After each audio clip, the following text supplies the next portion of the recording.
야, 조미현, 물에서 나오니까 몸매가 확실히 보이네. 이런 데서 남자들이랑 같이 훈련 받으려면 각오는 하고 왔겠지? 박진혁 상사의 목소리는 차갑고 습한 새벽 공기를 가르며 날카롭게 울렸다. 동해안 특수전 훈련장 해안가에서 방금 수중 훈련을 마치고 올라온 조미현 중사의 온몸이 순간 얼어붙었다. 2024년 9월 그날 새벽 해가 뜨기 전 가장 어두운 시간이었다. 물에 젖은 전투복이 몸에 달라붙어 있는 상황에서 던져진 그 말은 단순한 농담이 아니었다. 박진혁 상사의 시선이 조미현 중사의 몸을 위아래로 훑는 것이 느껴졌고 주변에 있던 다른 남성 대원들도 어색한 웃음을 터뜨렸다. 하지만 그 웃음 속에는 동조와 묵인이 섞여 있었다. 안녕하십니까 여러분, 오늘도 저희 채널을 찾아주셔서 진심으로 감사드립니다. 오늘 들려드릴 이야기가 마음에 드셨다면 꼭 좋아요 버튼을 눌러주시고요. 지금 어디서 무엇을 하며 이 이야기를 듣고 계신지 댓글로 남겨주세요. 집에서 차 한 잔 마시며 듣고 계신지 아니면 산책하며 듣고 계신지 정말 궁금합니다. 그럼 이제 시작해보겠습니다. 해군 특수전단 제7해상 기동대대는 대한민국에서 가장 정예화된 특수부대 중 하나였다. 북한의 침투를 저지하고 해상에서 벌어지는 특수작전을 수행하는 것이 주임무였고 그곳에 소속된 모든 인원은 지원에 의해 선발된 직업군인들이었다. 조미현 중사도 그중 한 명이었다. 육군사관학교를 졸업한 뒤 해군으로 전속되어 특수전 요원이 된 그녀는 지금까지 3년 동안 누구보다 열심히 훈련에 임해왔다. 하지만 박진혁 상사는 달랐다. 그는 조미현 중사보다 1년 먼저 이 부대에 배속된 베테랑이었고 자신이 여군보다 우위에 있다고 굳게 믿고 있었다. 특히 조미현 중사가 들어온 이후로 그의 태도는 점점 더 노골적이고 불쾌해졌다. 중사님, 저는 훈련에 임하는 자세에 있어서는 누구에게도 뒤지지 않습니다. 조미현 중사가 떨리는 목소리로 대답했지만 박진혁 상사는 코웃음을 쳤다. 자세? 하 그래, 자세는 참 좋더라. 특히 물속에서 움직이는 모습 말이야. 근데 말이지 조중사, 여기는 놀이터가 아니라고. 그는 한 발 더 다가와 조미현 중사의 어깨를 거칠게 두드렸다. 진짜 특수전이 뭔지 알고 싶으면 나한테 따로 배워야겠어. 물론 개인적으로 말이지. 그 순간 조미현 중사의 얼굴이 붉어졌다. 분노와 수치심이 뒤섞인 감정이 가슴속에서 끌어올랐지만 계급사회인 군대에서 상급자에게 대들 수는 없었다. 더군다나 여기는 남성들이 압도적으로 많은 특수부대였다. 주변에 있던 다른 대원들은 아무도 나서지 않았다. 김동훈 하사가 잠깐 조미현 중사 쪽으로 시선을 보냈지만 박진혁 상사의 눈빛을 받고는 고개를 돌려버렸다. 이런 일이 벌어져도 아무도 편을 들어주지 않는다는 것을 조미현 중사는 뼈저리게 느꼈다. 상사님, 훈련 시간입니다. 훈련을 담당하는 교관이 멀리서 소리쳤지만 박진혁 상사는 여전히 조미현 중사 앞에서 비켜나지 않았다. 그래, 훈련. 오늘은 야간 전투 잠입 수영이지? 조중사, 준비는 됐나? 그의 목소리에는 조롱과 의심이 가득했다. 혹시 무서우면 빠져도 되거든. 여자가 할 수 있는 훈련이 아니니까. 조미현 중사는 주먹을 꽉 쥐었다. 그녀가 지금까지 받아온 모든 훈련과 교육, 그리고 자신이 쌓아온 실력을 부정당하는 기분이었다.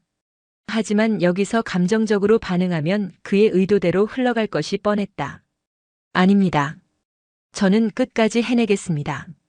조미현 중사의 목소리는 작았지만 단호했다. 박진혁 상사가 빙긋 웃었다. 그래? 그럼 오늘 밤 제대로 볼 수 있겠네. 과연 여자가 어디까지 할 수 있는지 말이야. 훈련장 한쪽에서 지켜보던 최원석 대위가 다가왔다. 그는 이 부대의 작전과장으로 모든 훈련을 총괄하는 위치에 있었다. 하지만 그조차 박진혁 상사의 행동에 대해서는 명확하게 제재하지 않았다. 오히려 암묵적으로 용인하는 듯한 분위기였다. 자, 이제 브리핑 시작하겠다. 최원석 대위가 말했다. 오늘 밤 훈련은 야간 전투 잠입 수영이다. 목표 지점까지 2km를 수중으로 이동한 뒤 해안에 상륙해서 적진 정찰 임무를 수행하는 것이다. 수온은 영상 12도, 파고는 1m에서 1.5m 사이다. 조미현 중사는 마음속으로 다짐했다. 오늘 밤 훈련에서 반드시 최고의 성과를 내서 그들의 편견을 깨뜨리겠다고 말이다. 하지만 그녀는 몰랐다. 박진혁 상사가 단순히 여성을 무시하는 수준을 넘어서 더 악랄한 계획을 세우고 있다는 것을 말이다. 새벽 2시 30분 동해의 거친 파도가 해안가 바위를 때리는 소리가 훈련장 전체에 울려 퍼졌다. 달빛도 구름에 가려져 있어서 바다는 검은 잉크처럼 어두웠다. 이런 조건에서 수중 침투 훈련을 하는 것은 매우 위험했지만 실전에서는 더 나쁜 조건에서도 작전을 수행해야 했다. 조미현 중사는 잠수복을 착용하고 장비를 점검했다. 호흡기, 수중 통신 장비, 방수 배낭, 그리고 훈련용 무기까지 모든 것이 완벽했다. 그녀는 이런 장비를 다루는 데 있어서는 남성 대원들 못지않은 실력을 가지고 있었다. 하지만 박진혁 상사는 계속해서 그녀를 의식하게 만드는 말들을 던졌다. 야, 조중사 잠수복 사이즈 맞나? 너무 타이트한 거 아니야? 그의 시선이 다시 한번 조미현 중사의 몸을 훑었다. 혹시 도움이 필요하면 내가 점검해 줄 수도 있는데. 주변 대원들이 또 웃었다. 그 웃음소리가 조미현 중사의 귀에는 조롱으로 들렸다. 그녀는 아무 말 없이 장비 점검을 마쳤다. 말로 대응하기보다는 실력으로 증명하는 것이 더 나을 거라고 생각했다. 자, 이제 바다로 들어간다. 최원석 대위의 명령이 떨어지자 모든 대원들이 일제히 물속으로 뛰어들었다. 차가운 바닷물이 몸을 감싸자 조미현 중사는 오히려 마음이 차분해졌다. 물속에서만큼은 그 누구의 시선도 피할 수 있었고 오직 자신의 실력만이 중요했다. 하지만 그녀는 몰랐다. 박진혁 상사가 물속에서도 그녀를 계속 지켜보고 있다는 것을, 그리고 오늘 밤 훈련이 그녀에게는 지옥 같은 시간이 될 것이라는 것을 말이다. 어둠 속에서 펼쳐질 악몽의 시작이었다. 차가운 바닷물 속에서 조미현 중사는 필사적으로 헤엄쳤다. 목표 지점까지는 아직 1km가 더 남아 있었고 파도는 예상보다 거셌다. 하지만 그녀는 포기할 수 없었다.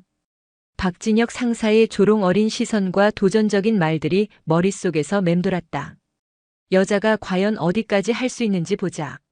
그 말을 증명하듯 조미현 중사는 다른 대원들과 보조를 맞춰가며 꾸준히 전진했다. 수중에서 15분이 지나자 몸이 점점 차가워졌지만 그녀는 이를 악물고 계속 나아갔다. 특수전 요원이 되기 위해 받았던 혹독한 훈련들이 지금 이 순간을 위한 준비였다고 스스로를 다독였다. 하지만 박진혁 상사는 물속에서도 그녀를 괴롭히는 것을 멈추지 않았다.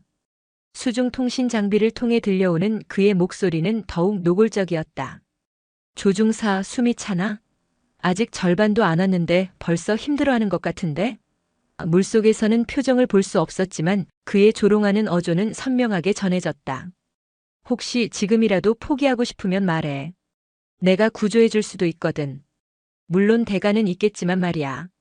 조미현 중사는 통신기를 끄고 싶었지만 훈련 중에는 절대 그럴 수 없었다. 대신 그녀는 더 빠르게 헤엄치기 시작했다. 분노가 오히려 그녀에게 힘을 주었다. 첫 번째 중간 지점에 도착했을 때 모든 대원들이 일시적으로 부상했다. 휴식 시간은 단 3분뿐이었다. 조미현 중사가 호흡을 정리하고 있을 때 박진혁 상사가 그녀 옆으로 헤엄쳐왔다. 어때? 생각보다 힘들지? 그는 일부러 조미현 중사에게 가까이 다가와 몸을 밀착시켰다. 춥지? 내가 좀 따뜻하게 해줄까? 조미현 중사가 몸을 피하려 하자 박진혁 상사는 억지로 그녀의 팔을 잡았다. 야, 왜 피해? 같은 부대 동료인데 이 정도 스킨십도 못해? 그의 손이 조미현 중사의 허리 쪽으로 내려가려는 순간 그녀는 재빨리 몸을 돌려 거리를 벌렸다. 상사님, 훈련에 집중하겠습니다. 조미현 중사의 목소리는 차갑고 단호했지만 박진혁 상사는 오히려 더 흥미로워하는 듯 했다. 아, 성격 더럽네. 그래, 그런 식으로 나오라고. 더 재밌어지잖아. 그가 비웃으며 말했다. 하지만 기억해둬. 여기서는 내가 선배고 너는 후배야. 예의는 지켜야지. 다른 대원들은 이런 상황을 보면서도 아무도 끼어들지 않았다. 오히려 일부는 재미있어하는 듯한 표정을 지었다. 조미현 중사는 이 순간 자신이 얼마나 고립되어 있는지를 뼈저리게 느꼈다. 계속 진행한다. 최원석 대위의 명령이 떨어지자 모든 대원들이 다시 물속으로 들어갔다. 하지만 이번에는 박진혁 상사가 의도적으로 조미현 중사 바로 뒤에서 헤엄쳤다. 물속에서 그는 더욱 대담해졌다. 조미현 중사의 다리를 일부러 건드리거나 지나가는 척하면서 몸을 밀착시키는 행동을 반복했다. 통신기로는 계속해서 성희롱성 발언들을 쏟아냈다. 조중사 물속에서도 몸매가 좋네. 잠수복이 딱 맞는 게 참 예쁘다. 나중에 훈련 끝나고 따로 만날래? 개인적으로 더 자세히 가르쳐 줄 수 있는데. 여자 특수전 요원이 어떤 건지 정말 궁금하거든. 조미현 중사는 이런 말들을 들으면서도 훈련을 포기할 수 없었다. 포기하는 순간 그들의 편견이 옳다는 것을 인정하는 셈이 되기 때문이었다. 하지만 정신적인 스트레스와 함께 체력적인 부담도 점점 커져갔다. 두 번째 중간 지점에서 조미현 중사는 평소보다 훨씬 지쳐 있었다. 단순히 물리적인 피로만이 아니라 지속적인 성희롱으로 인한 정신적 스트레스가 몸에 영향을 미치고 있었다. 호흡이 거칠어지고 손발이 차가워졌다. 조중사 얼굴이 안 좋은데? 박진혁 상사가 가짜 걱정스러운 목소리로 말했다. 혹시 한계인가? 그럼 솔직히 말해. 부끄러운 일 아니야. 애초에 여자가 할 수 있는 훈련이 아니었거든. 아닙니다. 계속하겠습니다. 조미현 중사가 가쁜 숨을 몰아쉬며 대답했지만 그녀의 컨디션이 좋지 않다는 것은 누가 봐도 명확했다. 무리하지 마. 지금이라도 포기하면 내가 안전하게 데려다 줄 수 있어. 박진혁 상사의 말에는 겉으로는 배려하는 듯한 어조가 있었지만 그 속에 숨은 의도는 전혀 달랐다. 물론 그 대신 내 말 좀 들어야겠지만 말이야. 조미현 중사는 그의 진짜 의도를 알아챘다. 그는 처음부터 그녀를 한계 상황으로 몰아넣어서 결국 자신에게 의존하게 만들려는 계획이었다. 그렇게 되면 그녀는 그의 요구를 거절하기 어려운 상황이 될 것이다. 괜찮습니다. 저 혼자 할 수 있습니다. 조미현 중사가 단호하게 말했지만 그녀의 목소리에는 떨림이 있었다. 마지막 구간이 시작되었다. 목표 지점까지는 이제 500m 정도 남았지만 조미현 중사의 몸은 한계에 가까워졌다. 차가운 바닷물과 지속적인 스트레스로 인해 근육의 경련이 일기 시작했다. 박진혁 상사는 이런 그녀의 상태를 놓치지 않았다. 그는 더욱 적극적으로 그녀에게 접근했다.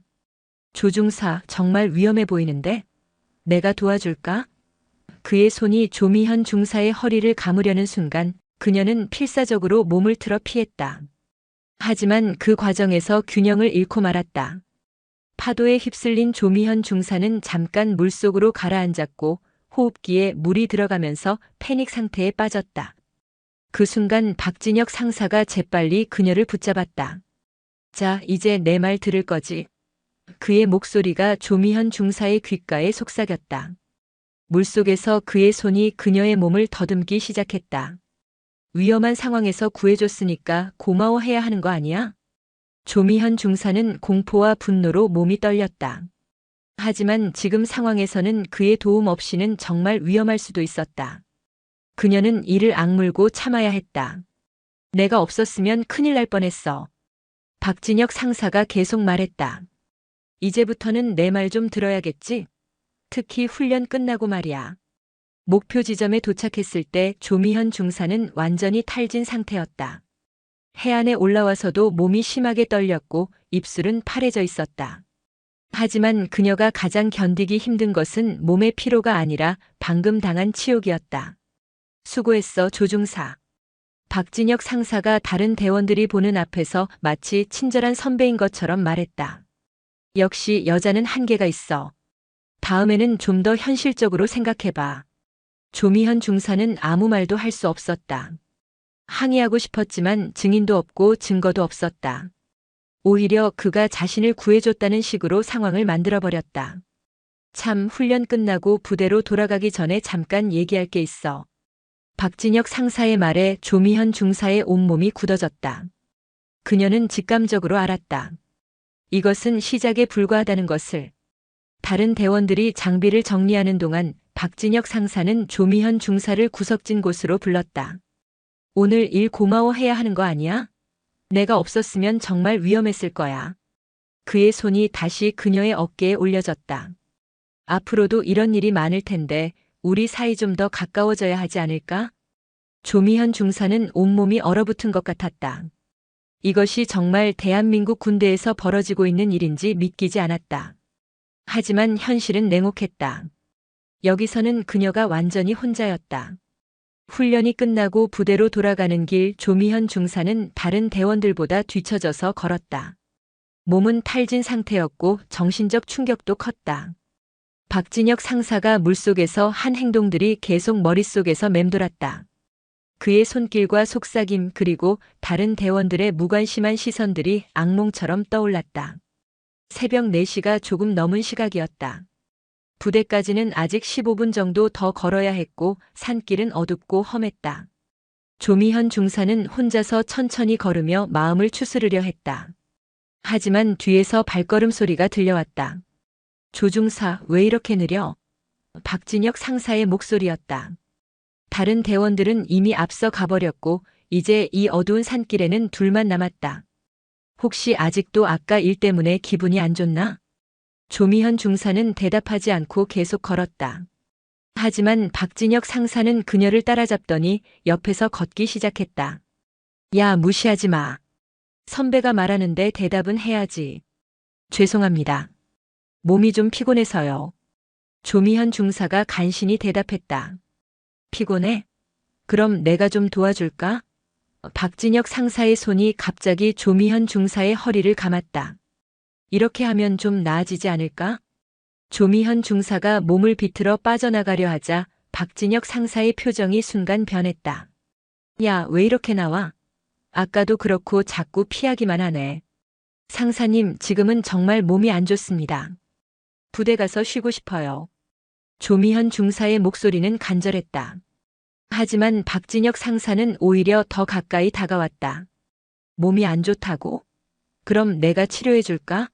아까 물속에서도 내가 구해줬잖아. 이제 고마워할 때가 된 거 아니야? 그의 손이 다시 조미현 중사에게 뻗어왔다. 이번에는 더욱 노골적이었다. 조미현 중사가 뒤로 물러서려 하자 박진혁 상사가 갑자기 그녀의 손목을 강하게 잡았다. 야, 도대체 뭐가 그렇게 거만해? 내가 친절하게 대해주는데. 왜 계속 거부해? 그의 목소리에는 분노가 섞여 있었다. 여자가 특수부대에서 살아남으려면 남자들이랑 잘 지내야 하는 거 아니야? 손 놓아주세요. 조미현 중사가 손목을 빼려 했지만 박진혁 상사의 힘이 더 셌다. 놓아달라고? 하, 참 웃기네. 그럼 뭔가 줘야 놓아주지. 그의 다른 손이 조미현 중사의 어깨를 거칠게 누르면서 벽으로 밀어붙였다. 오늘 밤 내가 얼마나 친절하게 대해줬는데 이 정도 보답은 해야 하는 거 아니야? 조미현 중사는 공포에 떨었다. 이곳은 완전히 외진 곳이었고 도움을 요청할 사람도 없었다. 상사님, 제발 그만하세요. 이러시면 안 됩니다. 안 돼? 왜 안 돼? 박진혁 상사가 비웃었다. 여기서는 내가 법이야. 너 같은 여자 따위가 뭘 할 수 있겠어? 그 순간 조미현 중사가 필사적으로 몸을 틀어 빠져나가려 했다. 하지만 박진혁 상사는 그녀를 더 강하게 붙잡으며 벽에 밀어붙였다. 그 과정에서 조미현 중사의 머리가 나무에 부딪혔다. 아! 조미현 중사가 비명을 질렀지만 산속이라 아무도 들을 수 없었다. 시끄러워. 조용히 해. 박진혁 상사가 그녀의 입을 막으려 하자 조미현 중사는 더욱 격렬하게 저항했다. 하지만 그 저항이 오히려 그를 더욱 흥분시켰다. 그래, 그렇게 나와봐. 더 재밌어지잖아. 그의 주먹이 조미현 중사의 옆구리를 때렸다. 여자가 남자한테 대들면 어떻게 되는지 제대로 가르쳐 줄게. 조미현 중사는 고통에 몸을 구부렸다. 하지만 그녀는 포기하지 않았다. 특수전 훈련에서 배운 격투 기술을 써서 반격하려 했다. 그러나 탈진 상태에서는 평소 실력을 발휘할 수 없었다. 싸우려고? 재밌네. 박진혁 상사가 더욱 거칠어졌다. 그의 주먹이 이번에는 조미현 중사의 얼굴을 겨냥했다. 특수전 교육받았다고 나한테 대들 생각이야? 조미현 중사가 고개를 돌려 주먹을 피하려 했지만 완전히 피할 수는 없었다. 주먹이 그녀의 관자놀이를 스쳤고 순간 시야가 흐려졌다. 그만.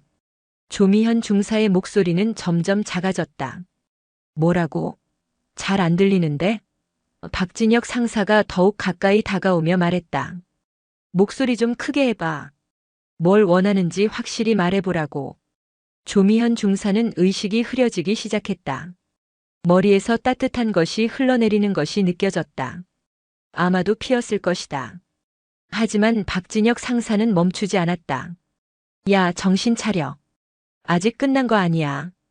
그가 조미현 중사의 뺨을 때렸다. 하지만 그녀는 이미 제대로 반응할 수 없는 상태였다. 그 순간 멀리서 다른 대원들을 찾는 목소리가 들려왔다. 조중사, 박상사, 어디 계십니까? 박진혁 상사는 재빨리 조미현 중사에게서 손을 뗐다.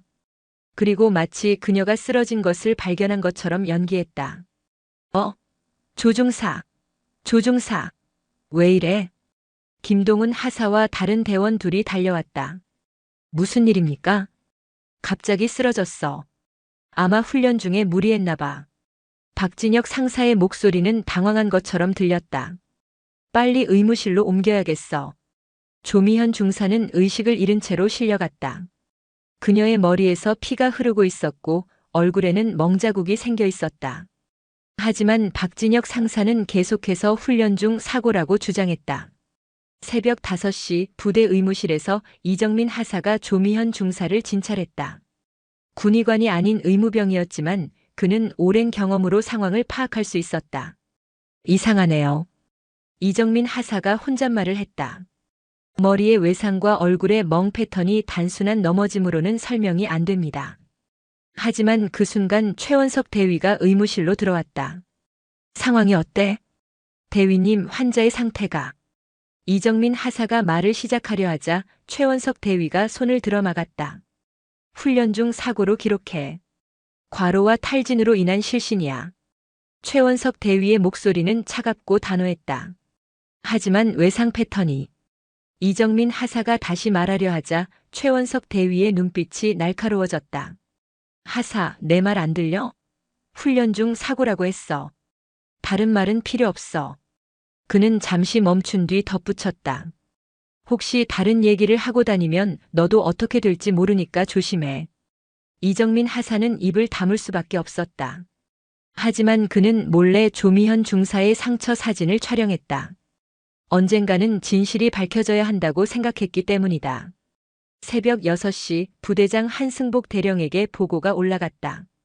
제7해상 기동대대 조미현 중사 야간 훈련 중 과로로 인한 실신. 현재 의무실에서 치료 중. 한승복 대령은 잠시 고민하는 듯 하더니 말했다. 혹시 다른 문제는 없나? 없습니다. 단순한 훈련 사고입니다. 최원석 대위가 단호하게 대답했다. 하지만 한승복 대령은 뭔가 석연치 않다는 표정을 지었다. 혹시 박진혁 상사와 관련된 건 아니겠지? 그 친구 전에도 문제가 있었잖아. 전혀 관련 없습니다. 오히려 박 상사가 쓰러진 조중사를 발견해서 구조한 겁니다. 최원석 대위의 거짓말은 능숙했다. 그래? 그럼 됐고. 한승복 대령은 더 이상 묻지 않았다. 사실 그도 여군과 관련된 문제가 불거지는 것을 원하지 않았다. 하지만 이정민 하사는 포기하지 않았다.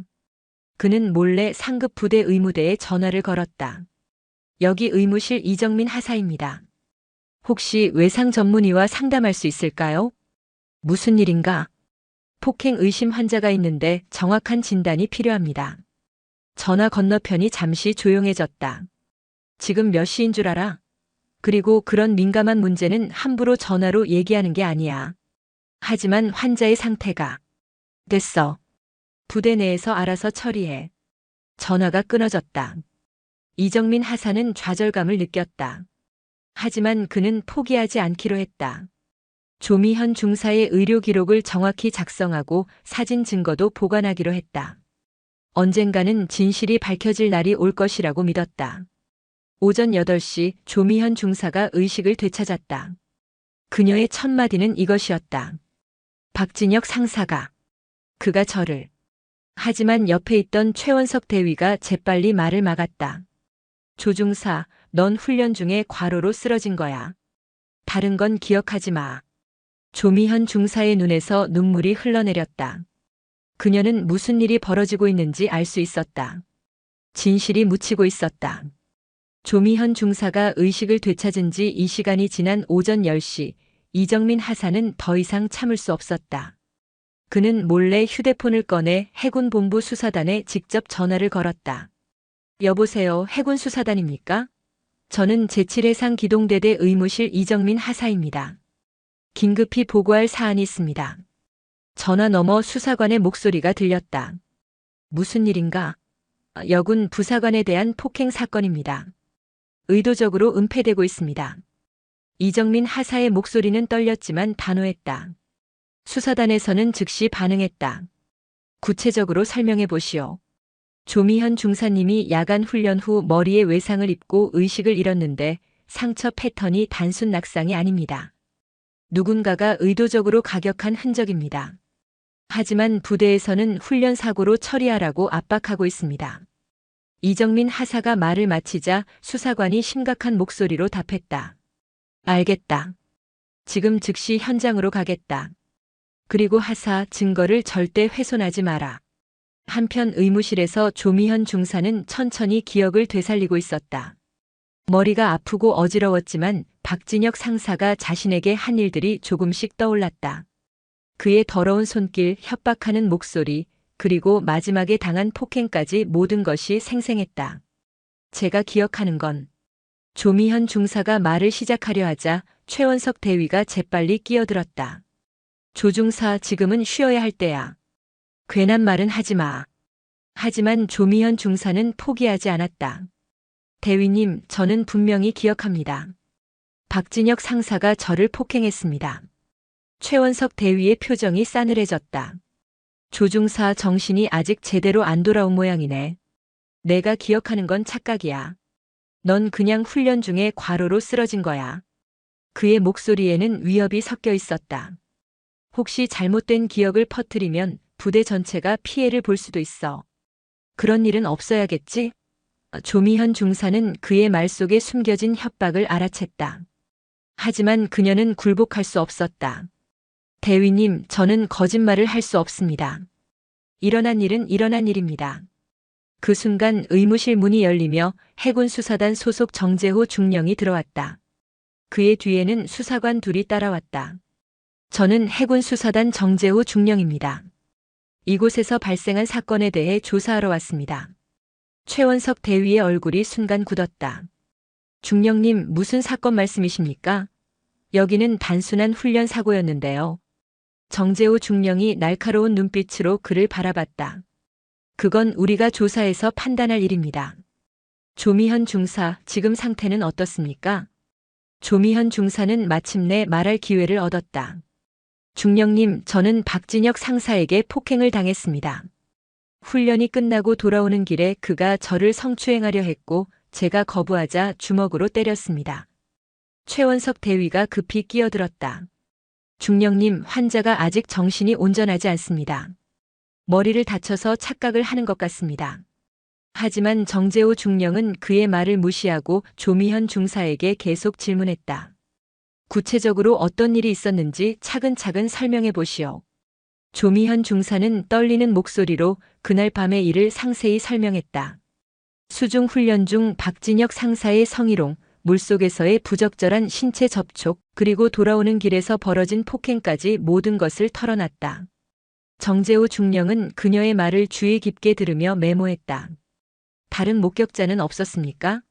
산길에서는 저희 둘뿐이었습니다. 하지만 훈련 중 다른 대원들도 박진혁 상사의 행동을 봤을 겁니다. 조미현 중사의 증언이 끝나자 정재호 중령은 이정민 하사를 불렀다. 의무병, 환자의 상처를 진찰한 소견을 말해보시오. 이정민 하사는 잠깐 최원석 대위의 눈치를 보다가 용기를 내어 말했다. 중령님, 환자의 머리 외상과 얼굴멍은 단순한 낙상으로는 설명되지 않습니다. 누군가가 의도적으로 가격한 흔적이 명확합니다. 그는 몰래 촬영해둔 사진들을 보여주며 설명했다. 특히 관자놀이 부분의 타박상은 주먹이나 둔기에 의한 것으로 보이고 후두부의 열상은 뒤로 넘어지면서 생긴 것이 아니라 벽이나 나무에 머리를 부딪힌 것으로 추정됩니다. 최원석 대위가 분노에 찬 목소리로 소리쳤다. 하사, 내가 지금 뭐 하는 거야? 부대 명령을 어기고 있어. 정재호 중령이 차갑게 말했다. 대위, 수사 방해하지 마시오. 하사, 계속 설명하시오. 이정민 하사는 더욱 자신감을 얻어 말했다. 그리고 환자의 손목과 팔에도 강하게 잡힌 흔적이 있습니다. 이는 누군가가 강제로 붙잡았다는 증거입니다. 정재호 중령은 모든 사진을 수거하고 이정민 하사에게 정식 진단서 작성을 지시했다.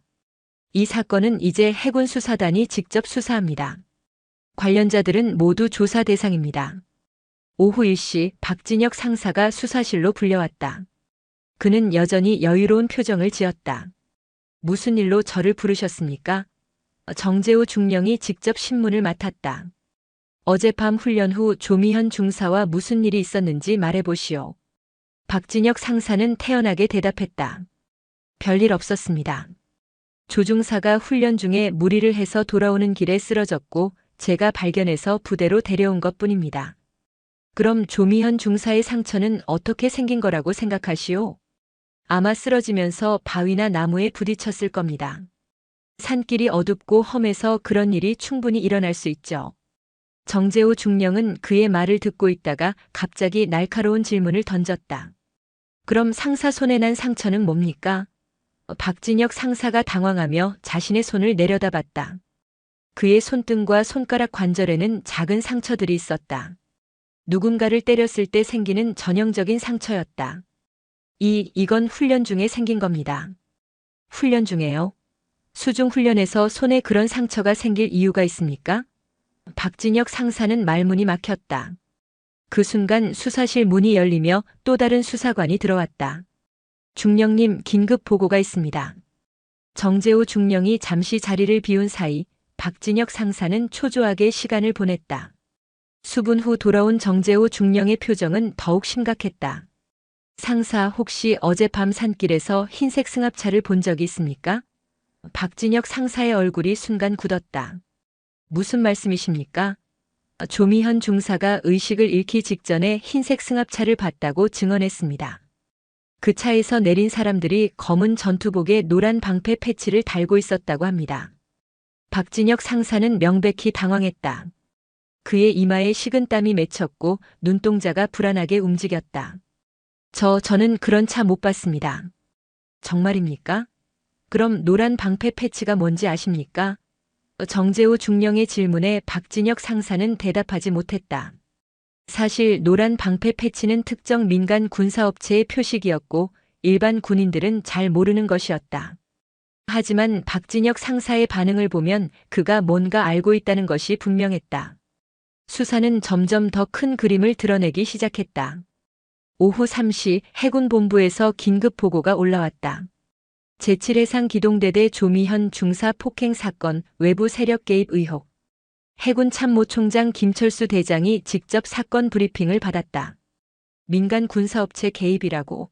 구체적으로 어떤 업체입니까? 정보 참모가 자료를 펼치며 설명했다.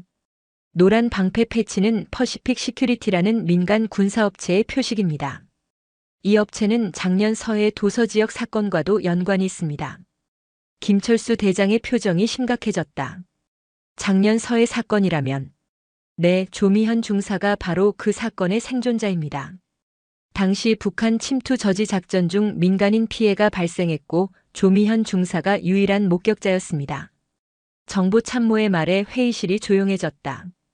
그럼 이번 사건이 단순한 성폭행이 아니라 네, 조미현 중사를 침묵시키려는 조직적인 시도일 가능성이 높습니다. 해군 본부는 즉시 합동수사본부 구성을 결정했다. 해군 수사단뿐만 아니라 국군 수사단 그리고 국정원까지 합류한 대규모 수사 조직이었다. 사건의 배후에 국가 기밀과 관련된 더 큰 음모가 숨어 있을 가능성 때문이었다. 오후 4시 조미현 중사는 다시 한번 정밀한 조사를 받았다. 이번에는 국정원 소속 전문 조사관이 직접 나섰다. 중사님, 작년 서해 도서 지역에서 무슨 일이 있었는지 다시 한번 말씀해 주시겠습니까? 조미현 중사는 깊은 숨을 쉬었다. 그 사건은 그녀에게 평생 잊을 수 없는 트라우마였다. 작년 8월 15일 밤 저희 부대는 백령도 인근에서 북한 침투 저지 작전을 수행했습니다. 하지만 그날 밤 일어난 일은 단순한 침투 저지가 아니었습니다. 그녀의 목소리가 떨렸다. 민간인들이 섞여 있었는데 누군가가 발포 명령을 내렸습니다. 저는 그게 잘못된 명령이라고 생각해서 만류했지만 누가 발포 명령을 내렸습니까? 그때는 정확히 몰랐습니다. 하지만 나중에 알게 된 것은 그 명령이 정식 지휘 계통이 아닌 다른 곳에서 나왔다는 것입니다. 조사관이 더 구체적으로 물었다. 다른 곳이라면? 민간 군사업체였습니다. 그들이 현장에 있었고 실제 작전을 지휘했습니다. 저희는 그냥 이용당한 것뿐이었습니다. 조미현 중사의 증언은 충격적이었다. 민간 군사업체가 국군 작전에 개입해서 민간인 살상을 지시했다는 것이었다. 그래서 그들이 당신을 제거하려고 하는 겁니까?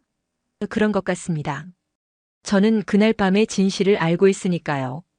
오후 6시 박진혁 상사의 휴대폰과 개인 물품을 압수수색했다. 그 과정에서 놀라운 것이 발견됐다. 그의 휴대폰에는 퍼시픽 시큐리티 직원과 주고받은 문자 메시지들이 있었다. 목표 침묵 작업 완료 시 보상 지급, 흔적 남기지 말고. 깔끔하게 처리, 필요시 추가 지원 가능 등의 내용이었다. 박진혁 상사는 단순한 성범죄자가 아니라 돈을 받고 조미현 중사를 해치려 한 청부업자였다. 수사팀은 즉시 퍼시픽 시큐리티 본사를 수색했다. 하지만 이미 주요 인물들은 자취를 감춘 뒤였다. 사무실에는 중요한 서류들이 모두 사라져 있었고 컴퓨터 하드디스크도 물리적으로 파괴되어 있었다. 다만 실수로 남겨진 한 장의 메모에서 결정적인 단서를 발견했다. 김태현 고문과 최종 미팅 마이너스 조미현 처리 방안 논의 김태현이라는 이름이 처음 등장한 순간이었다. 국정원 데이터베이스를 검색한 결과 김태현은 전직 해군 특수전 사령관이자 현재 국방부 정책고문으로 활동하는 인물이었다. 그는 작년 서해 사건 당시에도 현장 지휘관 중 한 명이었다. 모든 퍼즐이 맞춰지기 시작했다. 김태현이 작년 사건의 진실을 묻기 위해 조미현 중사를 제거하려 했고 박진혁 상사를 이용해 성폭행으로 위장한 살인을 시도한 것이었다. 저녁 7시 긴급 수사회의가 열렸다. 해군 참모총장, 국정원 차장, 국군 수사단장이 모두 참석했다. 상황이 예상보다 훨씬 심각합니다. 정재우 중령이 보고했다. 이번 사건은 단순한 군내 성폭력이 아니라 국가기밀 은폐를 위한 조직적 범죄입니다. 국정원 차장이 물었다. 김태현의 현재 위치는 파악됐나? 아직입니다. 하지만 그의 동향을 추적하고 있습니다. 해군 참모총장이 단호하게 말했다. 이 사건은 반드시 끝까지 파헤쳐야 한다. 군의 명예가 걸린 문제다. 한편 조미현 중사는 특별보호병실로 이송됐다. 그녀의 생명이 여전히 위험하다고 판단됐기 때문이었다. 그녀는 창밖을 바라보며 생각했다. 1년 전 그 끔찍한 밤이 아직 끝나지 않았다는 것을. 하지만 이번에는 진실을 밝힐 기회가 있었다. 그녀는 포기하지 않기로 다시 한번 다짐했다. 아무리 큰 세력이 자신을 막으려 해도 진실은 반드시 드러낼 것이라고 말이다. 저녁 8시 국정원 지하 분석실에서는 김태현에 대한 전면적인 신원조사가 진행되고 있었다. 대형 스크린에는 그의 군 경력과 현재 활동 내역이 상세히 표시되어 있었다. 분석관 최수진 차장이 브리핑을 시작했다. 김태현 현재 나이 52세, 해군사관학교 39기 졸업 후 해군 특수전 부대에서 20년간 복무했습니다. 2019년 준장으로 전역한 뒤 현재는 국방부 정책고문으로 활동 중입니다. 참석자들이 모두 심각한 표정으로 자료를 살펴봤다. 문제는 그의 전역 배경입니다. 공식적으로는 개인 사정으로 조기 전역했다고 되어 있지만 실제로는 작전 중 민간인 피해 사건으로 인한 징계성 전역이었습니다. 해군 수사단 정재우 중령이 질문했다. 그 민간인 피해 사건이 작년 서해 사건과 관련이 있습니까? 그렇습니다. 하지만 더 정확히 말하면 김태현은 작년 사건 이전에도 여러 차례 유사한 사건을 일으켰습니다. 최수진 차장이 새로운 자료를 화면에 띄웠다. 2017년 연평도 인근 작전, 2018년 대청도 순찰 작전에서도 불필요한 무력 사용으로 민간인 피해가 발생했습니다. 모두 김태현이 현장 지휘관이었던 작전들입니다. 국정원 차장 박명수가 이를 악물었다. 그럼 이 사람이 의도적으로 민간인을 공격했다는 말입니까? 그것보다 더 심각합니다. 최수진 차장의 목소리가 낮아졌다. 김태현은 전역 후 퍼시픽 시큐리티라는 민간 군사업체를 설립했습니다. 그리고 이 업체가 하는 일은 정부가 공식적으로 할 수 없는 더러운 작업들입니다. 화면에 퍼시픽 시큐리티의 조직도가 나타났다.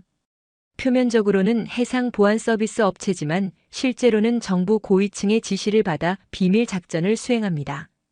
특히 불편한 진실을 알고 있는 사람들을 제거하는 일을 전문으로 합니다. 회의실이 정적에 휩싸였다. 한편 같은 시각 조미현 중사는 특별보호병실에서 작년 서해 사건에 대한 상세한 진술서를 작성하고 있었다. 국정원 조사관 김동연 과장이 옆에서 지켜보며 필요한 질문을 던졌다. 중사님, 작년 8월 15일 밤 작전에 대해 처음부터 차근차근 말씀해 주시겠습니까? 조미현 중사는 깊은 숨을 쉬며 그날 밤의 기억을 되살렸다. 저희 부대는 백령도 서쪽 3km 지점에서 북한 침투 정찰정을 발견했다는 정보를 받았습니다. 하지만 현장에 도착해보니 상황이 전혀 달랐습니다. 어떻게 달랐습니까? 북한 정찰정이 아니라 중국 어선이었습니다. 그런데 그 배에는 북한 탈북민들이 타고 있었습니다. 남한으로 망명하려던 것 같았습니다. 조미현 중사의 목소리가 떨렸다. 저희는 그들을 구조해야 한다고 생각했는데 갑자기 발포 명령이 떨어졌습니다. 누가 그 명령을 내렸습니까? 처음에는 작전 지휘소에서 나온 명령인 줄 알았습니다. 하지만 나중에 알고 보니 현장에 와 있던 민간인이 내린 명령이었습니다. 그 민간인이 김태현입니까? 네, 맞습니다. 조미현 중사는 계속해서 그날 밤의 참상을 설명했다. 김태현은 검은 전투복을 입고 있었고 가슴에 노란 방패 패치를 달고 있었습니다. 그는 무전기로 누군가와 통화하더니 갑자기 발포 명령을 내렸습니다. 저는 그게 잘못된 명령이라고 생각해서 다른 대원들에게 사격을 중지하라고 했습니다. 그 다음에는 어떻게 됐습니까? 김태현이 저에게 총을 겨누며 명령을 따르라고 했습니다. 하지만 저는 민간인을 향해 총을 쏠 수 없었습니다. 그러자 그가 직접 저를 기절시켰습니다.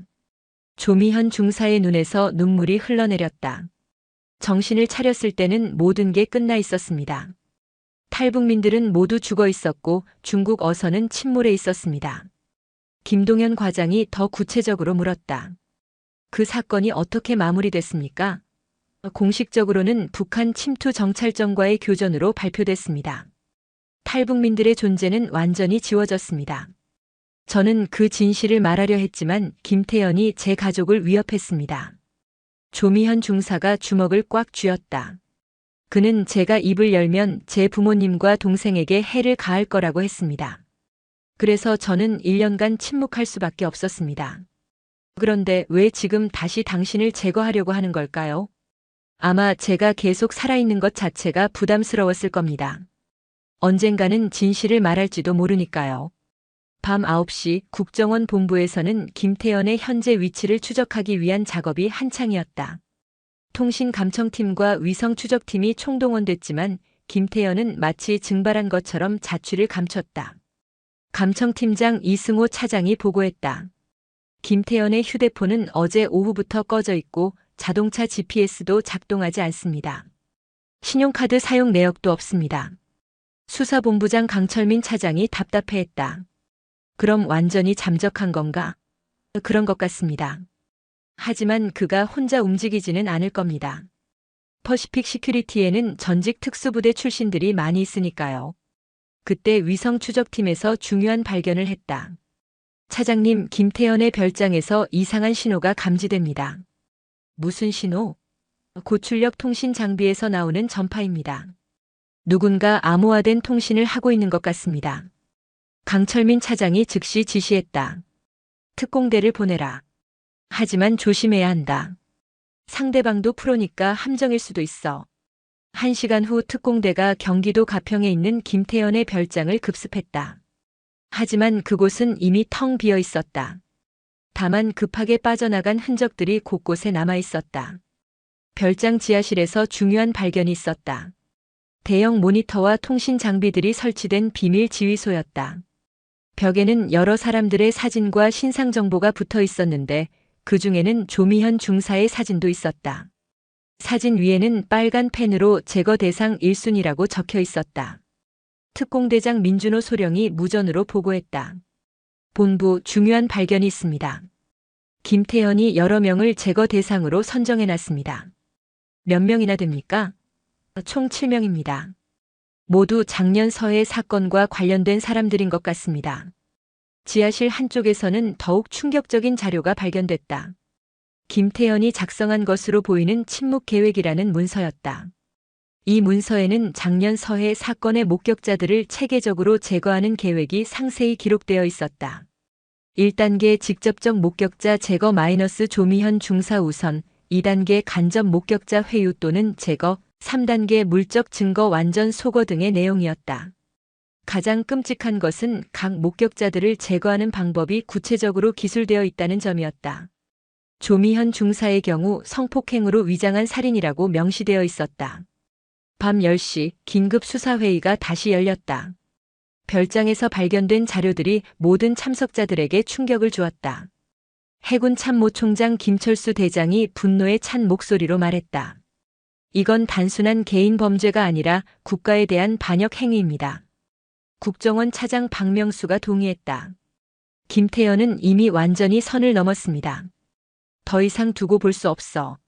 수사본부장 강철민 차장이 보고했다. 김태현의 동향을 계속 추적하고 있지만 워낙 교묘합니다. 해외로 도피할 가능성도 있습니다. 그럼 조미현 중사의 안전은 어떻게 보장할 겁니까? 정재호 중령이 걱정스러운 목소리로 물었다. 특별보호팀을 이사층 배치했습니다. 하지만 김태현의 조직은 생각보다 클 수도 있습니다. 실제로 퍼시픽 시큐리티에는 전직 특수부대원들이 30여 명 소속되어 있었고 모두 실전 경험이 풍부한 프로들이었다. 정면 대결을 할 경우 상당한 피해가 예상됐다. 혹시 김태현을 도와주는 내부 협력자가 있을 가능성은 없습니까? 국정원 차장의 질문에 모든 사람들의 표정이 어두워졌다. 그때 수사관 한 명이 급하게 들어왔다. 중요한 발견이 있습니다. 김태현이 최근 국방부 고위직들과 여러 차례 비공식 회동을 가졌습니다. 누구와 만났습니까? 정확한 신원은 확인 중이지만 국방부 정책실장급 이상으로 추정됩니다.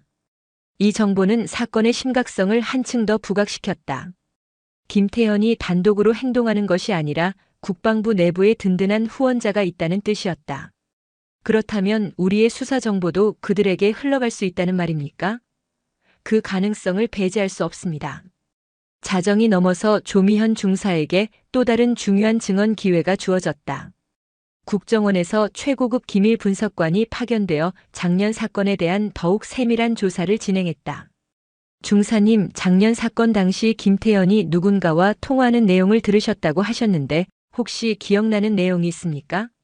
조미현 중사는 눈을 감고 그날 밤을 떠올렸다. 네, 그가 계획대로 진행하라, 증거는 남기지 마라, 윗선에서 승인됐다, 이런 말들을 했습니다. 윗선이라고 했습니까? 네, 분명히 그렇게 말했습니다. 그리고 이 일이 끝나면 다음 단계로 넘어간다고도 했습니다. 다음 단계가 뭘까요? 모르겠습니다. 하지만 김태현의 표정을 보니 뭔가 더 큰 계획이 있는 것 같았습니다. 조미현 중사가 덧붙였다. 그리고 한 가지 더 이상한 점이 있었습니다. 그 배에 타고 있던 탈북민 중에 어린 아이가 있었는데 김태현이 그 아이를 보고 특별히 신경 쓰는 것 같았습니다. 어떤 식으로요? 마치 그 아이가 누구인지 아는 것처럼 행동했습니다. 그리고 그 아이를 제일 먼저 죽였습니다. 조미현 중사의 목소리가 떨렸다.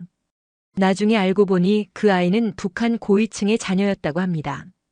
이 새로운 정보는 사건의 성격을 완전히 바꿨다.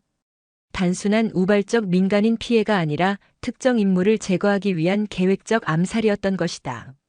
그럼 김태현은 누군가의 지시를 받아 그 아이를 죽인 겁니까? 그런 것 같습니다. 그리고 그 일을 목격한 저를 이제서야 제거하려는 것 같습니다. 조미현 중사가 창밖을 바라보며 말했다. 저는 이제 더 이상 숨지 않겠습니다. 그날 죽은 사람들을 위해서라도 진실을 끝까지 밝혀야 합니다. 그녀의 눈빛에는 굳은 결의가 서려 있었다. 비록 강력한 적들이 자신을 노리고 있지만 이번에는 절대 굴복하지 않겠다는 의지였다. 새벽 2시 조미현 중사가 있는 특별보호병실에 갑작스러운 정전이 발생했다. 비상발전기가 작동하기까지 불과 3초의 시간이었지만 그 짧은 순간이 모든 것을 바꿔놓았다. 병실 창문이 무음으로 깨지면서 검은 전투복을 입은 남자들이 밧줄을 타고 내려왔다. 경비를 서던 특별보호팀은 이미 마취총에 맞아 의식을 잃은 상태였다. 목표 확보. 3분 안에 철수한다. 김태현의 냉정한 목소리가 무전기를 통해 울렸다. 조미현 중사는 잠에서 깨어 상황을 파악하기도 전에 목에 주사를 맞고 의식을 잃었다. 국정원 상황실에서는 3분 후 경보가 울렸다. 조미현 중사 납치. 병실이 습격당했습니다. 상황실장 김민수 차장이 급히 보고했다. 수사본부장 강철민 차장이 즉시 지시를 내렸다. 전 부대 비상. 서울 시내 모든 검문소 봉쇄하라. 김태현 일당이 움직이고 있다. CCTV 추적팀이 재빨리 병원 주변 영상을 분석했다. 검은색 승합차 2대가 북쪽으로 이동 중입니다. 번호판은 위조된 것으로 보입니다. 추적팀장이 보고하자 강철민 차장이 이를 악물었다. 헬기 출동시켜라. 절대 놓치면 안 된다. 김태현이 탄 첫 번째 승합차 안에서 의식을 잃은 조미현 중사가 뒷좌석에 누워 있었다. 김태현은 그녀를 내려다보며 차갑게 말했다. 1년 동안 참 오래 살았군. 하지만 이제 끝이야. 운전석의 부하가 물었다. 사령관님, 목적지는 어디입니까? 서울 한복판으로 간다. 그들이 함부로 공격하지 못하는 곳으로 말이야. 김태현의 입꼬리에 냉소적인 미소가 번졌다. 그리고 오늘 밤 서울 사람들에게 특별한 선물을 줄 계획이니까.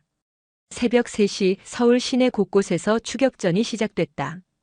경찰과 군이 합동으로 검문소를 설치했지만 김태현 일당은 미리 준비된 우회로를 이용해 포위망을 뚫고 있었다.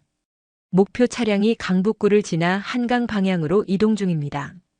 추적 헬기에서 보고가 들어왔다. 속도는 시속 80km, 교통신호를 무시하고 있습니다.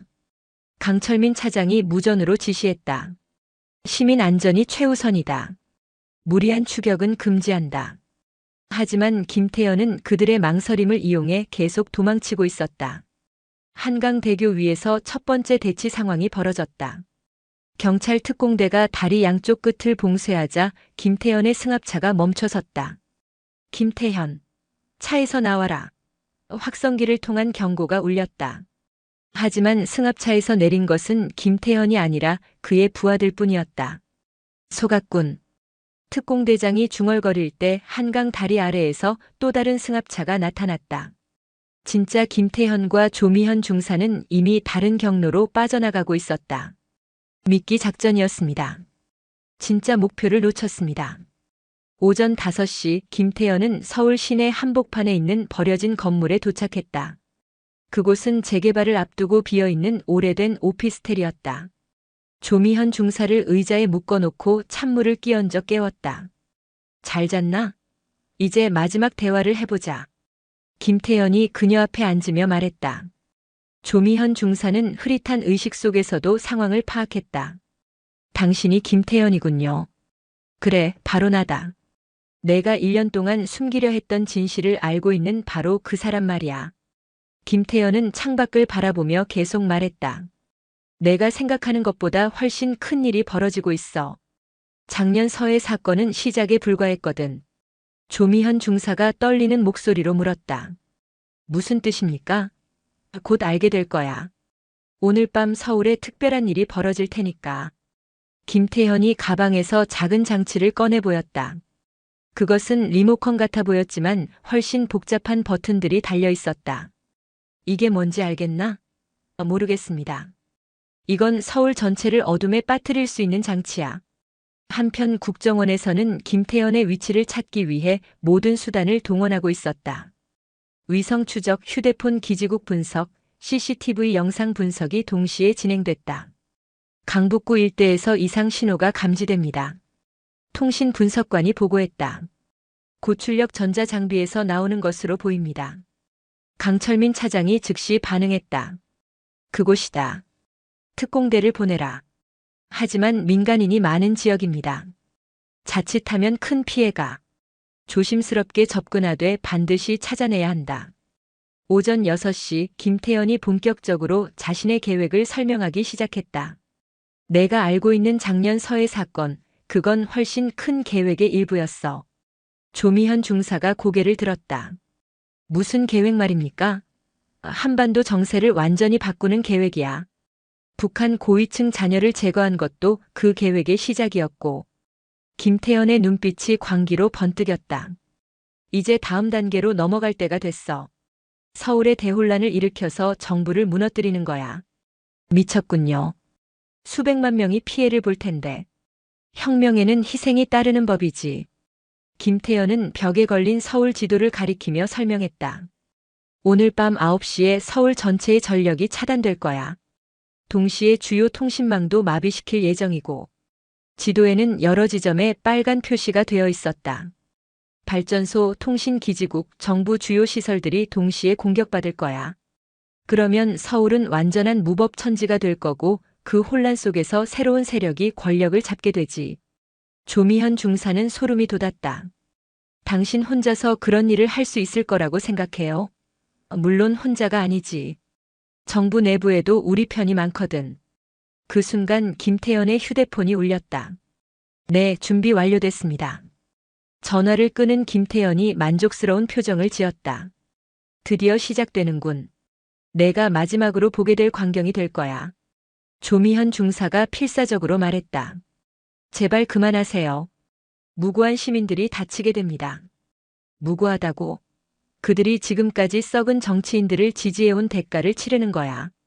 김태현의 목소리에는 광신적인 확신이 담겨 있었다. 오전 7시 특공대가 김태현이 숨어있는 건물을 포위했다. 하지만 건물 곳곳에 폭발물이 설치되어 있어서 함부로 진입할 수 없었다. 건물 전체가 폭탄이나 다름없습니다. 잘못 건드리면 주변 건물까지 피해를 볼 수 있습니다. 폭발물 처리 반장이 보고했다.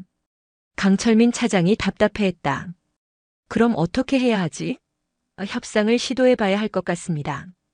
심리전 전문가 박지영 교수가 제안했다. 김태현의 요구를 들어보고 시간을 벌면서 다른 방법을 찾아야 합니다. 김태현과의 협상이 시작됐다. 확성기를 통해 협상가의 목소리가 들렸다. 김태현 씨, 대화하고 싶습니다. 무엇을 원하십니까? 김태현이 창문 가까이 다가와 소리쳤다. 원하는 건 간단해. 정부가 그동안 숨겨온 진실들을 모두 공개하는 거야.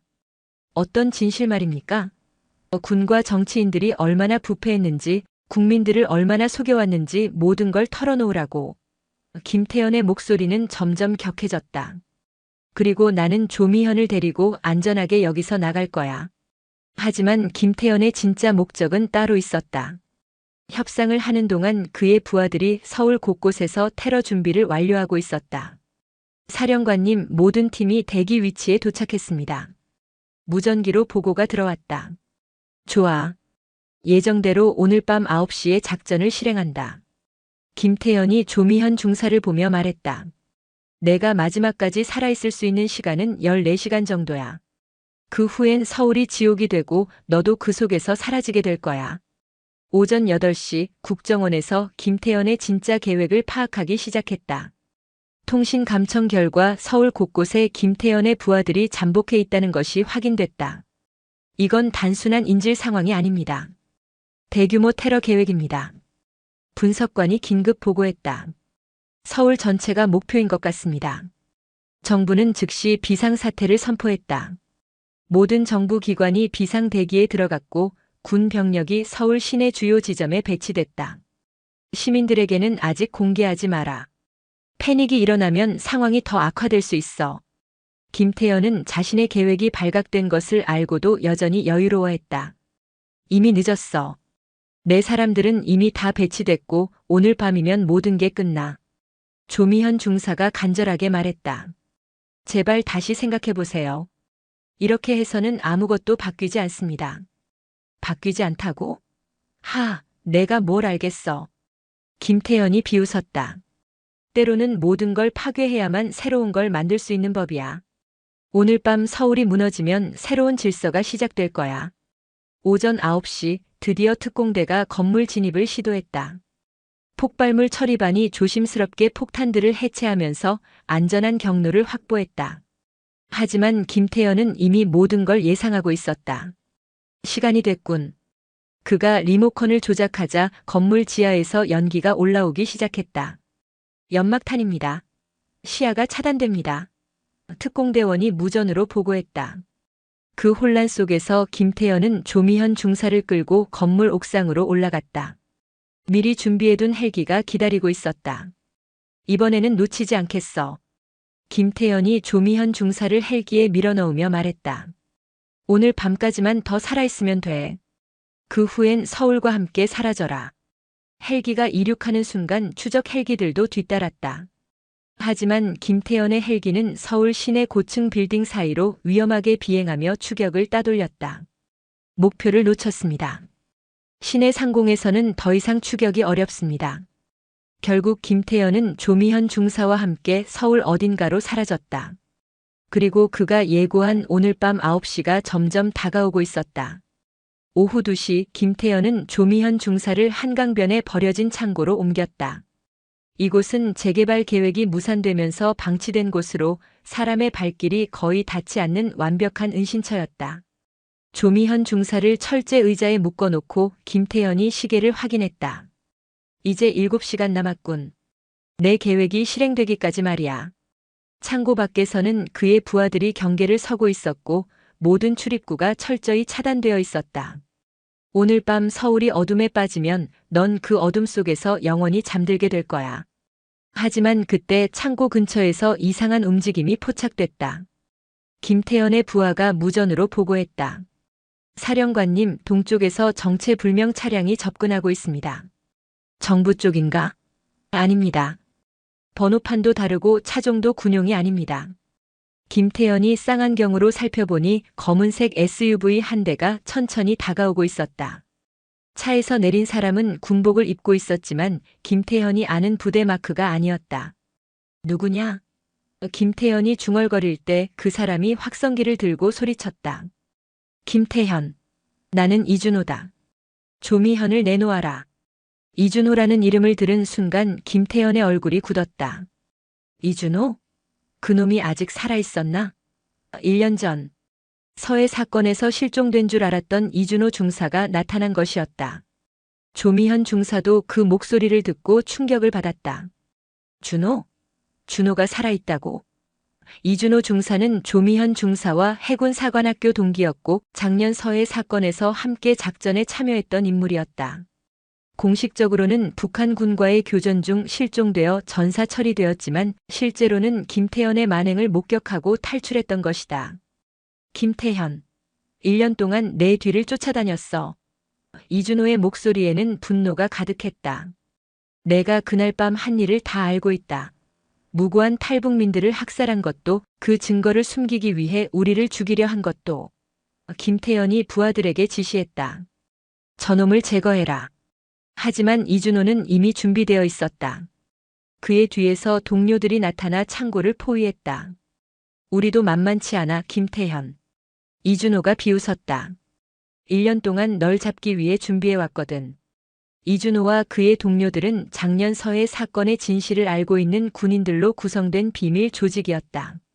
공식적으로는 모두 전사하거나 실종 처리되었지만 실제로는 김태현과 그의 배후 세력을 추적하고 있었다. 우리는 그레이 울프라고 불러. 이준호가 설명했다. 정부도 군도 믿을 수 없어서 우리끼리 뭉친 거야. 김태현 같은 놈들을 잡기 위해서 말이야. 그들은 1년 동안 김태현의 동향을 추적하면서 그의 범죄 증거들을 수집해왔다. 창고 안에서 조미현 중사는 이준호의 목소리를 듣고 눈물을 흘렸다.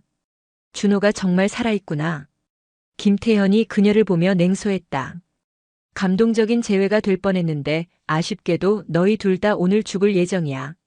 하지만 그 순간 창고 남쪽에서 또 다른 소음이 들렸다. 정부 추적팀이 마침내 이곳을 찾아낸 것이다. 이쪽은 국군 수사단이다. 건물을 포위했다. 모두 투항하라. 확성기를 통한 경고가 울렸다. 이제 창고 주변에는 3개의 세력이 대치하고 있었다. 오후 3시 긴장감이 극도로 치솟은 상황에서 첫 번째 교전이 시작됐다. 김태현의 부하들이 정부 추적팀을 향해 먼저 발포했고 그레이 울프 팀도 응전했다. 창고 주변이 순식간에 전쟁터가 되었다. 조미현을 안전한 곳으로 옮겨야 한다. 국군 수사단 현장 지휘관이 무전으로 지시했다. 하지만 적들이 너무 많습니다. 김태현의 부하들은 전직 특수부대원들로 구성되어 있어서 일반 수사관들로는 상대하기 어려웠다. 총성이 계속 이어지는 가운데 이준호가 창고 쪽으로 접근을 시도했다. 미현아, 내 목소리 들려? 이준호가 창고 벽 너머로 소리쳤다. 나야 준호야. 조미현 중사가 간신히 대답했다. 준호, 나 여기 있어. 조금만 기다려. 금방 구해줄게. 하지만 김태현이 그녀에게 총을 겨누며 말했다. 한마디만 더 하면 바로 죽인다. 창고 안은 일촉즉발의 상황이었다. 밖에서는 총격전이 계속되고 있었고 안에서는 김태현이 조미현 중사를 인질로 잡고 있었다. 오후 4시 이준호가 창고 지붕을 통해 침투를 시도했다. 그는 특수부대 출신답게 소음 없이 움직였고 김태현이 눈치채지 못하게 창고 내부로 들어왔다. 김태현. 갑자기 들린 목소리에 김태현이 뒤를 돌아봤다. 이준호가 총을 겨누고 서 있었다. 1년 만이군. 이준호. 정말 끈질기게 살아남았구나. 김태현도 총을 조미현 중사에게서 이준호 쪽으로 돌렸다. 하지만 이번엔 확실히 죽여주마. 그 전에 내가 죽을 것 같은데? 두 사람의 총구가 서로를 겨누는 팽팽한 대치 상황이 벌어졌다. 준호야 조심해. 조미현 중사가 소리쳤다. 이 사람 완전히 미쳤어. 오늘 밤 서울 전체를 공격할 계획이야. 이준호의 표정이 더욱 심각해졌다. 뭐라고? 서울을 공격한다고? 그래, 오늘 밤 9시에 서울 전체가 어둠에 빠질 거야. 김태현이 자랑스럽게 말했다. 전력망 차단, 통신 마비, 그리고 주요 시설 폭파까지. 완벽한 카오스가 펼쳐질 거야. 이준호는 이제 단순히 조미현을 구하는 것이 아니라 수백만 서울 시민을 구해야 하는 상황임을 깨달았다. 내가 그런 대규모 테러를 혼자 할 수 있을 거라고 생각해? 이준호가 물었다. 물론 혼자가 아니지. 정부 내부에도 우리 편이 있고 재정 지원을 해주는 큰손들도 있어. 김태현이 비웃었다. 놀랄 거야. 내가 누구들과 손을 잡았는지 알면 말이야. 누구와 손을 잡았는데? 그건 내가 죽기 전까지는 비밀이야.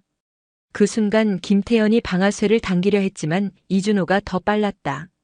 총성이 울리고 김태현의 어깨에서 피가 흘렀다. 하지만 김태현도 만만치 않았다. 그는 다친 어깨를 움켜쥐면서도 조미현 중사 쪽으로 몸을 굴렸다. 같이 죽자. 그의 손에는 수류탄이 들려 있었다. 안전피는 이미 뽑힌 상태였다.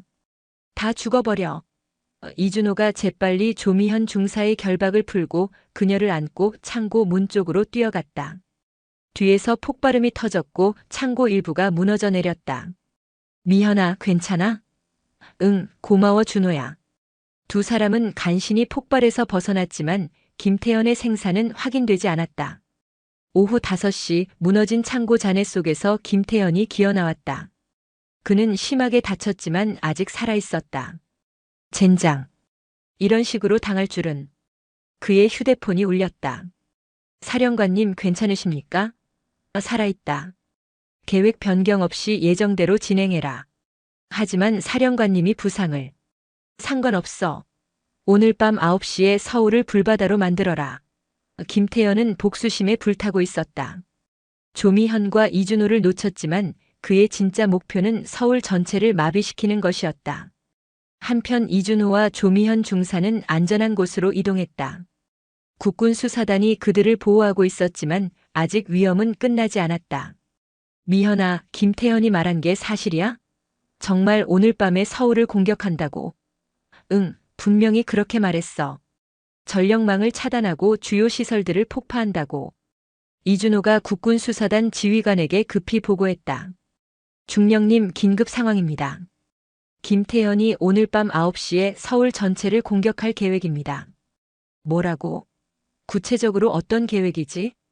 전력 차단과 주요 시설 폭파입니다. 대규모 테러 공격입니다. 국군 수사단은 즉시 정부에 긴급 보고를 올렸다. 서울 테러 경보 발령. 모든 부대 최고 경계 태세. 하지만 시간은 이미 부족했다. 김태현의 부하들은 1년 동안 준비해온 계획을 실행에 옮기고 있었다. 아직 4시간이 남았어. 이준호가 시계를 보며 말했다. 그들을 막을 수 있을까? 조미현 중사가 걱정스러운 표정으로 물었다. 막아야지. 수백만 사람들의 생명이 걸린 문제야. 이준호의 눈빛에는 강한 결의가 서려 있었다. 오후 6시 김태현이 마지막 지시를 내렸다. 모든 팀 최종 점검하라. 3시간 후 서울은 완전한 어둠에 빠질 것이다. 그의 부하들은 서울 곳곳에 위치한 발전소, 통신기지국, 정부 청사 주변에서 대기하고 있었다. 이번엔 실패할 수 없어. 우리의 새로운 세상을 위해서라도. 김태현은 부상에도 불구하고 자신의 계획을 포기하지 않았다. 조미현과 이준호는 나중에 처리하고 일단 서울부터 무너뜨리자. 그의 광기 어린 웃음소리가 황혼이 지는 하늘에 울려 퍼졌다. 이제 정말로 서울의 운명을 건 마지막 전투가 시작되려 하고 있었다. 오후 7시 청와대 지하 상황실에서 긴급 국가안보회의가 열렸다. 대통령을 비롯해 국방부 장관, 행정안전부 장관, 국정원장이 모두 참석했다. 대형 스크린에는 서울 전역의 주요 시설들이 빨간 점으로 표시되어 있었다. 김태현 일당이 목표로 하는 시설들입니다. 국정원장이 브리핑을 시작했다. 한국전력공사 본사 서울 주요 변전소 5곳, KT통신기지국 12곳, 그리고 정부청사와 국회의사당까지 총 23개 지점입니다. 대통령이 심각한 표정으로 물었다. 만약 이 모든 곳이 동시에 공격받는다면 서울 전체가 완전히 마비됩니다. 전기도 끊기고 통신도 안 되고 정부 기능도 정지됩니다. 국방부 장관이 보고했다. 현재 모든 대상 시설에 특수부대를 배치했습니다. 하지만 적들도 전문가들이라 쉽지 않을 것 같습니다. 민간인 대피는 어떻게 하지? 행정안전부 장관이 걱정스러워했다. 자칫하면 패닉 상태가 될 수도 있습니다. 일단 언론에는 공개하지 말고 조용히 주요 지역 주민들만 대피시켜라. 대통령의 지시가 떨어졌다. 하지만 김태현의 계획은 그들이 예상한 것보다 훨씬 정교하고 치밀했다. 1년 동안 준비해온 완벽한 테러 시나리오였다. 그 같은 시각 이준호와 조미현 중사는 국군 수사단과 함께 김태현의 계획을 분석하고 있었다. 미현아, 내가 들은 게 전부야? 다른 단서는 없어? 이준호가 간절하게 물었다.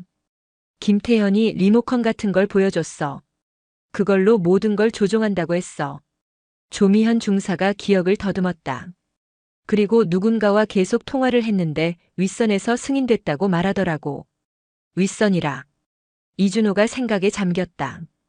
정부 내부에 협력자가 있다는 뜻이군. 국군 수사단장 강철민 차장이 걱정스러운 표정을 지었다. 그럼 우리 작전 계획도 세워나갈 수 있다는 말입니까? 오후 8시 김태현의 부하들이 각자의 위치에서 최종 점검을 마쳤다. 1번 팀 한국전력공사 본사 앞 대기 완료. 2번 팀 서초구 변전소 주변 잠복 완료. 3번 팀 종로구 통신기지국 접근 완료. 무전기를 통해 보고가 계속 들어왔다. 김태현은 임시지휘소에서 모든 상황을 파악하고 있었다. 어깨 부상에도 불구하고 그의 눈빛은 여전히 광기로 번뜩였다. 좋아, 모든 팀 준비 완료됐군. 정확히 9시에 일제히 실행한다. 그는 벽에 걸린 서울 지도를 바라보며 만족스러운 미소를 지었다. 오늘 밤 서울은 완전히 새로워질 거야. 하지만 그가 모르는 사이에 이준호의 그레이 울프 팀도 움직이고 있었다. 형님, 김태현 부하들의 위치를 대부분 파악했습니다. 그레이 울프 팀원 중 하나인 박상민 중사가 보고했다. 하지만 숫자가 만만치 않습니다. 전부 25명 정도 되는 것 같습니다. 이준호가 고개를 끄덕였다. 우리는 8명뿐이지만 어쩔 수 없지. 정부군과 협력해서 막아야 해. 조미현 중사가 나섰다. 저도 함께 가겠습니다. 안 돼, 너무 위험해. 아니야, 준호야, 이건 내 문제이기도 해. 김태현 때문에 1년 동안 고생한 건 나니까. 오후 8시 30분 첫 번째 위기가 시작됐다. 한국전력공사 본사에 잠입한 김태현의 부하들이 중앙제어실을 장악하려 했다. 하지만 미리 대기하고 있던 특수부대와 치열한 총격전이 벌어졌다. 본부 1번 목표에서 교전 중입니다. 특수부대장이 무전으로 보고했다. 적들이 폭발물을 설치하려고 합니다. 절대 저지해라. 전력 공급이 중단되면 서울 전체가 마비된다. 강철민 차장의 목소리가 다급했다. 총성과 폭발음이 한국전력공사 본사 곳곳에서 울렸다. 같은 시각 종로구 통신기지국에서도 상황이 급박하게 돌아가고 있었다. 김태현의 부하 셋이 기지국 펜스를 넘어 내부로 침투했다. 통신을 차단하면 정부가 상황을 통제할 수 없게 돼. 그들 중 한 명이 폭발물을 꺼내며 말했다. 하지만 그때 어둠 속에서 이준호가 나타났다. 거기서 멈춰. 그의 총구가 침입자들을 겨냥했다. 우리를 누구라고 생각해? 침입자 중 하나가 비웃었다. 1년 전에 죽었어야 할 놈이 왜 아직도 기어다니고 있어? 그래, 나는 죽었어야 했지. 하지만 너희 같은 놈들을 잡기 위해 살아남았어. 종로구 기지국에서 치열한 근접전이 벌어졌다. 이준호는 혼자서 셋을 상대해야 했지만 1년 동안 복수를 준비하며 단련한 실력을 발휘했다. 첫 번째 적의 무기를 빼앗고 두 번째 적을 제압한 순간 세 번째 적이 폭발물의 기폭 장치를 작동시키려 했다. 같이 죽자. 하지만 이준호가 더 빨랐다. 그는 폭발물을 적에게서 빼앗아 멀리 던졌다. 폭발음이 하늘을 울렸지만 중요한 통신 시설은 무사했다. 3번 지점 안전 확보. 이준호가 무전으로 보고했다. 오후 8시 45분 가장 중요한 목표인 광화문 일대에서 심각한 상황이 발생했다. 김태현의 핵심 부하들이 정부청사 지하에 대형 폭탄을 설치했다는 정보가 들어온 것이다. 폭탄의 위력이 엄청납니다. 폭발물 처리 반장이 보고했다. 터지면 반경 500m 내 모든 건물이 무너집니다. 광화문 일대에는 수많은 시민들이 있었다. 저녁 시간이라 퇴근하는 사람들과 관광객들로 붐비고 있었다. 즉시 시민 대피를 시작하라. 경찰청장의 명령이 떨어졌다. 광화문 광장에서 급작스러운 대피 방송이 울렸다. 시민 여러분, 안전을 위해 즉시 이 지역을 벗어나 주시기 바랍니다.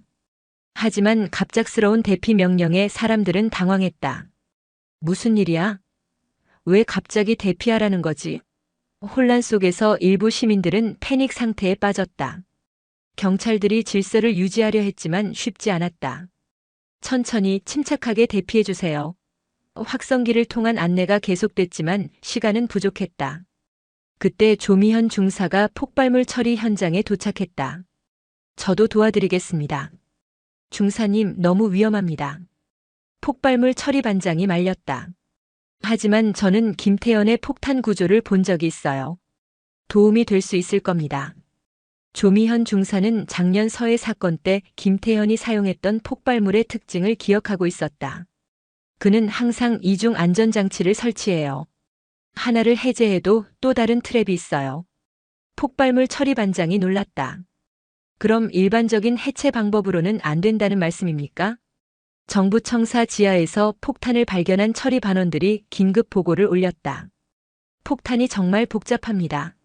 빨간 선, 파란 선, 노란 선이 복잡하게 얽혀 있고 타이머도 2개가 연결되어 있습니다. 조미현 중사가 무전기로 지시했다. 절대 빨간 선부터 자르면 안 돼요. 김태현은 항상 함정을 만들어요. 그럼 어떻게 해야 합니까? 노란 선을 먼저 확인해 보세요. 그게 진짜 기폭선일 가능성이 높아요. 조미현 중사의 조언에 따라 처리 반원들이 조심스럽게 폭탄에 접근했다. 오후 8시 50분, 타이머는 10분을 가리키고 있었다. 광화문 일대 대피는 70% 정도 완료됐지만 아직도 많은 시민들이 위험 지역에 남아 있었다. 더 빨리 대피시켜야 합니다. 현장 지휘관이 다급하게 외쳤다. 그때 김태현의 음성이 확성기를 통해 들렸다. 서울 시민들아, 곧 너희들의 세상이 바뀔 거다. 그의 목소리는 광화문 일대에 울려 퍼졌다. 썩은 정치인들과 부패한 공무원들이 지배하는 세상은 오늘 밤으로 끝이야. 시민들이 더욱 공포에 빠졌다. 김태현의 위치를 찾았습니다. 추적팀이 보고했다. 광화문 북쪽 빌딩 옥상에서 방송하고 있습니다. 이준호가 즉시 반응했다. 내가 가겠습니다. 하지만 조미현 중사가 그를 막았다. 안 돼, 너무 위험해. 하지만 누군가는 가야 해. 그럼 우리 같이 가자. 두 사람이 결의를 다지며 김태현이 있는 빌딩을 향해 달렸다. 뒤에서 폭발물 처리 작업이 계속되고 있었고 시민 대피도 마지막 단계에 들어섰다. 빌딩 옥상에서 김태현은 여전히 확성기를 잡고 있었다. 이제 5분 남았다. 새로운 세상이 시작되는 순간이야. 그의 옆에는 리모컨이 놓여 있었다. 그것으로 서울 곳곳에 설치된 모든 폭탄을 동시에 터뜨릴 수 있었다. 이준호와 조미현 중사가 옥상 출입문을 열고 나타났다. 김태현, 이제 그만해. 또 감동적인 재회로군. 김태현이 리모컨을 들어보였다. 하지만 이미 늦었어. 내가 이 버튼을 누르는 순간 서울은 지옥이 될 거야. 제발 다시 생각해봐요. 조미현 중사가 간절하게 말했다. 무고한 시민들이 다쳐요. 무고하다고? 그들이 지금까지 부패한 정치인들을 뽑아준 거 아니야? 김태현의 눈빛은 완전히 광기에 사로잡혀 있었다. 이 나라를 바꾸려면 모든 걸 다시 시작해야 해. 이준호가 한 발 앞으로 나섰다. 내가 원하는 건 정의가 아니야. 단순한 복수지. 복수? 김태현이 비웃었다. 이건 혁명이야. 그의 손가락이 리모컨 버튼 위에 올려졌다. 이제 정말 마지막 순간이었다. 옥상에서 김태현의 손가락이 리모컨 버튼 위에 놓인 그 순간 이준호가 재빨리 몸을 날렸다. 안 돼. 두 사람이 뒤엉켜 바닥에 굴렀고 리모컨이 옥상 바닥에 떨어졌다. 김태현이 리모컨을 잡으려 손을 뻗었지만 조미현 중사가 더 빨랐다. 그녀가 리모컨을 집어들고 옥상 난간 너머로 던져버렸다. 안 돼. 내 계획이. 김태현이 절규했지만 이미 늦었다. 리모컨은 10층 아래 도로에 떨어져 산산조각 났다. 하지만 김태현은 포기하지 않았다. 아직 끝난 게 아니야. 그가 주머니에서 또 다른 작은 장치를 꺼냈다. 예비 기폭 장치야. 이것만 있으면 여전히 서울을 불바다로 만들 수 있어. 이준호와 김태현이 다시 격렬하게 몸싸움을 벌였다. 1년 동안 쌓인 분노가 폭발하듯 두 사람은 서로에게 주먹을 날렸다. 너 때문에 얼마나 많은 사람들이 죽었는지 알아? 이준호가 소리쳤다. 그 탈북민 아이들도 우리 동료들도. 그건 필요한 희생이었어. 김태현이 대답했다. 새로운 세상을 만들기 위해서는. 그 순간 김태현이 예비 기폭 장치를 작동시키려 했지만 조미현 중사가 그의 손목을 붙잡았다. 이제 그만하세요. 장치가 두 사람의 손 사이에서 떨어져 나갔다. 하지만 김태현은 마지막 수단을 준비하고 있었다. 그의 부하 중 하나가 옥상 반대편에서 헬기를 조종하고 있었던 것이다. 사령관님, 여기로. 헬기에서 밧줄이 내려왔다. 김태현이 재빨리 밧줄을 잡고 올라타려 했다. 놓치면 안 돼. 이준호가 김태현의 다리를 붙잡았지만 헬기가 상승하면서 그도 함께 끌려 올라갔다. 준호야. 조미현 중사가 소리쳤다. 하지만 헬기는 이미 높이 올라가고 있었다. 헬기 안에서 김태현과 이준호의 마지막 격투가 벌어졌다. 좁은 헬기 안에서 두 사람은 서로를 제압하려 했다. 이번에야말로 끝장내주마. 김태현이 칼을 뽑았지만 이준호가 그의 손목을 잡아막았다. 헬기가 불안정하게 흔들리면서 조종사도 균형을 잃었다. 사령관님, 위험합니다. 그 순간 이준호가 김태현을 헬기 밖으로 밀어냈다. 김태현은 비명을 지르며 한강으로 추락했다. 하지만 그는 물속에서 살아남아 어둠 속으로 사라졌다. 오후 9시 정각 광화문 지하에서 마지막 폭탄이 안전하게 해체됐다. 폭탄 해체 완료. 모든 시민 안전. 폭발물 처리 반장의 안도하는 목소리가 무전을 통해 울렸다. 서울 곳곳에서 김태현의 부하들도 모두 체포됐다. 하지만 김태현 본인은 여전히 행방불명이었다. 김태현이 한강에서 실종됐습니다. 수색팀이 보고했다. 하지만 시체는 발견되지 않았습니다. 강철민 차장이 이를 악물었다. 그놈이 살아있다면 또 다른 계획을 세울 거야. 절대 방심하면 안 돼. 이틀 후 인천공항에서 놀라운 발견이 있었다. 김태현이 가짜 여권을 사용해 필리핀행 비행기에 탑승했다는 것이 확인된 것이다. CCTV에 찍힌 모습입니다. 공항 보안팀장이 영상을 보여줬다. 머리 색깔을 바꾸고 안경을 썼지만 걸음걸이와 체형으로 김태현임이 분명했다. 목적지는 필리핀 마닐라입니다. 국정원에서는 즉시 필리핀 당국에 협조를 요청했다.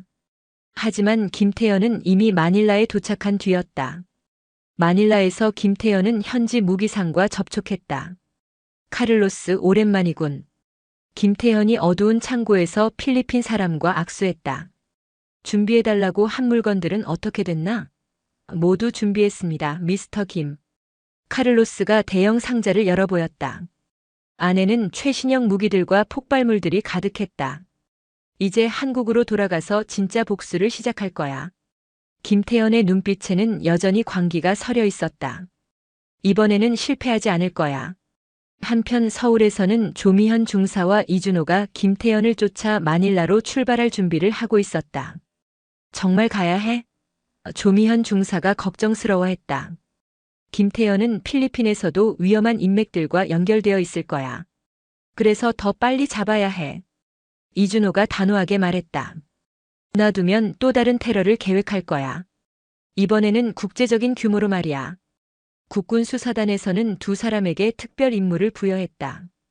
김태현을 체포하고 그의 무기 거래망을 차단하는 것이었다. 필리핀 마닐라 공항에 도착한 조미현 중사와 이준호는 현지 경찰의 도움을 받았다. 김태현이라는 한국인이 무기상과 접촉했다는 정보가 있습니다. 마닐라 경찰서장이 브리핑했다. 그는 파시그 지역의 카를로스 산체스와 거래를 했습니다. 카를로스는 어떤 인물입니까? 이준호가 물었다. 동남아시아 최대 불법 무기상 중 하나입니다. 매우 위험한 인물이죠. 경찰서장의 표정이 심각했다. 그의 창고는 마닐라 외곽산업단지에 있습니다. 마닐라 밤거리를 달리며 조미현 중사는 복잡한 심정이었다. 1년 전 그 끔찍한 밤부터 시작된 악몽이 이제 외국 땅에서 끝날 수도 있었다. 준호야, 우리가 정말 김태현을 잡을 수 있을까? 잡아야지. 안 그러면 더 많은 사람들이 피해를 볼 거야. 이준호의 목소리에는 확신이 있었다.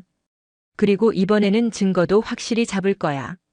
그놈이 더 이상 도망칠 수 없도록. 현지 경찰차 2대가 그들을 호위하며 함께 이동했다. 마닐라 외곽 산업단지에 도착했을 때는 이미 밤 10시가 넘어 있었다. 어둠 속에서 김태현의 창고가 희미하게 보였다. 저기 불빛이 보입니다. 경찰관 중 하나가 쌍안경으로 관찰하며 말했다. 사람들이 무언가를 옮기고 있는 것 같습니다. 이준호가 확인해 보니 김태현과 카를로스가 대형 상자들을 트럭에 싣고 있었다. 저놈들이 무기를 어디론가 옮기려는 것 같아. 지금 들어가야 합니다. 조미현 중사가 말했다. 놓치면 또 어디로 갈지 모르니까. 창고 포위 작전이 시작됐다. 필리핀 경찰 특공대와 함께 조미현 중사, 이준호가 창고를 포위했다. 김태현, 나와라. 확성기를 통한 경고가 울렸다. 창고 안에서 총성이 터졌다. 김태현의 부하들이 먼저 공격을 시작한 것이다. 모든 팀 교전 시작.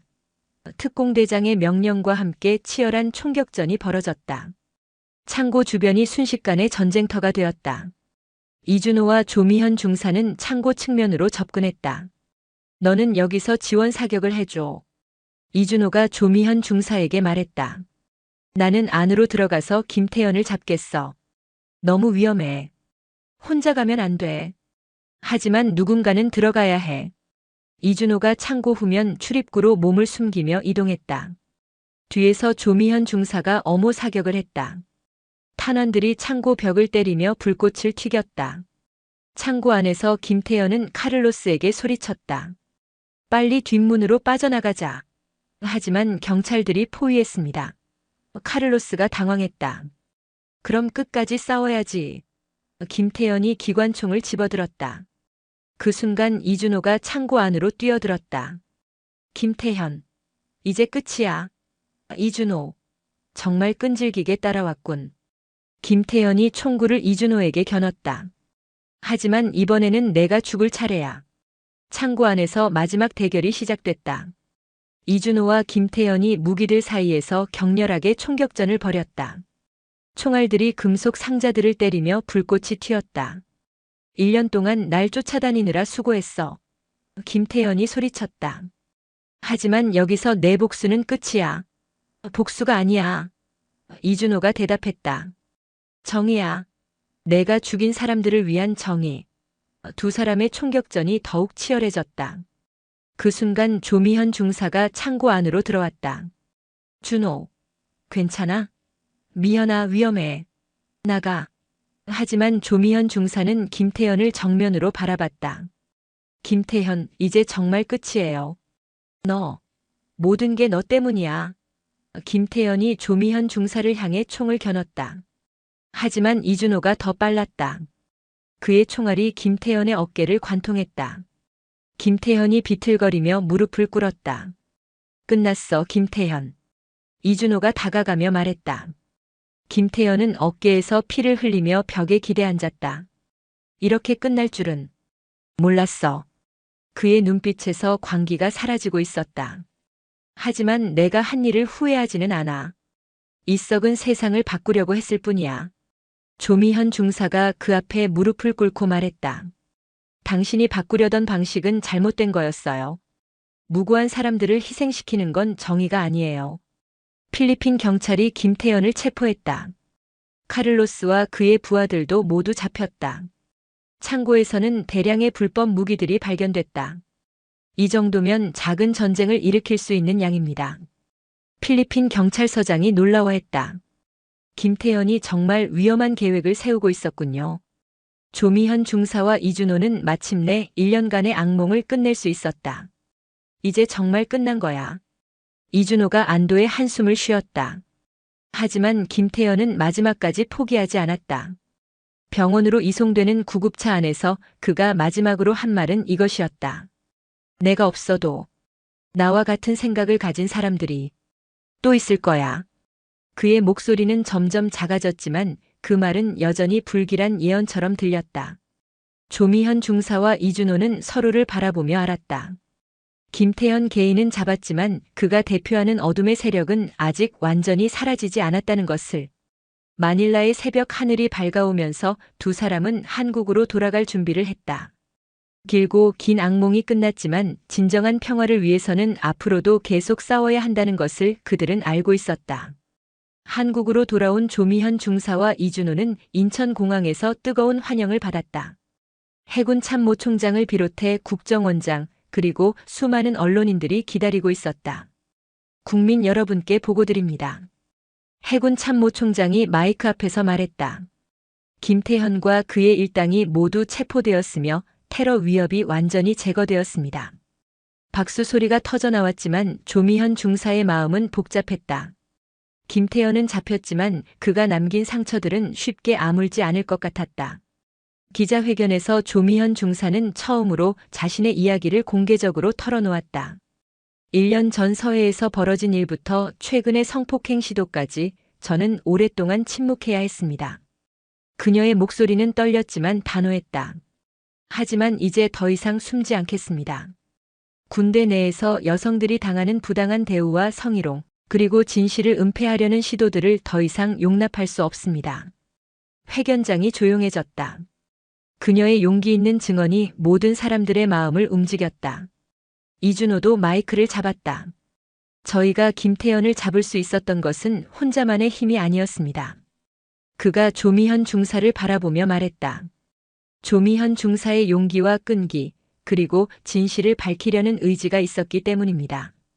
그리고 이정민 하사를 비롯해 양심적인 군인들의 도움이 있었기 때문입니다. 그의 말에 기자들이 고개를 끄덕였다. 앞으로도 이런 일이 재발하지 않도록 군 내부의 감시와 견제 시스템을 강화해야 합니다. 일주일 후 국회에서는 군 내 성폭력 방지를 위한 특별법이 발의됐다.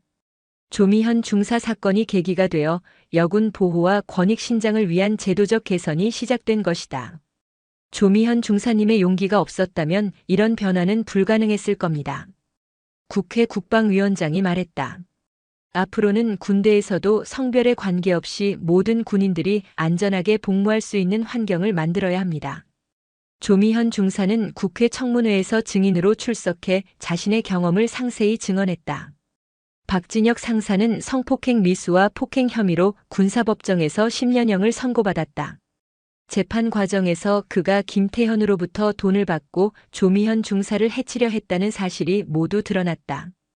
피고인은 개인적인 욕심과 금전적 이익을 위해 동료 군인을 해치려 했으며 이는 군인 정신의 정면으로 위배되는 중대한 범죄입니다. 판사의 선고문이 법정에 울렸다. 조미현 중사는 방청석에서 그 모습을 지켜보며 마침내 정의가 실현되었다는 안도감을 느꼈다. 최원석 대위를 비롯해 사건을 은폐하려 했던 상급자들도 모두 처벌받았다. 군 수사기관의 철저한 수사 결과 조직적인 은폐 시도가 확인됐고 관련자들은 모두 강등이나 전역 처분을 받았다. 군대는 계급사회이지만 그것이 불의를 용인하는 이유가 될 수는 없습니다. 해군 참모총장이 전군에 보낸 지시문에서 강조했다. 앞으로는 계급이나 성별에 관계없이 모든 부당한 행위에 대해 엄중하게 대처할 것입니다. 조미현 중사는 이 사건을 계기로 해군 내 성폭력 방지 교육 담당관으로 임명됐다. 그녀의 경험과 용기가 다른 여군들에게 도움이 될 수 있도록 하는 새로운 역할이었다. 처음에는 힘들었어요. 조미현 중사가 동료들과의 간담회에서 말했다. 하지만 제가 겪은 일이 다른 사람들에게는 일어나지 않았으면 하는 마음으로 이 일을 하고 있습니다. 그녀의 교육을 받은 신병들은 모두 깊은 감명을 받았다. 이준호는 그레이 울프 팀과 함께 군 내부 부조리를 감시하는 특별 조직의 공식 승인을 받았다. 우리는 더 이상 지하에 숨어 있을 필요가 없어졌습니다. 이준호가 팀원들에게 말했다. 이제 공식적으로 군 내부의 비리와 부조리를 척결하는 임무를 맡게 됐습니다.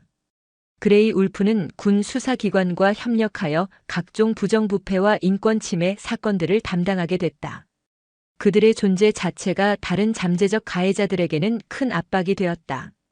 이정민 하사는 용기 있는 신고로 표창을 받았다. 처음에는 정말 무서웠습니다. 그가 기자들과의 인터뷰에서 털어놓았다.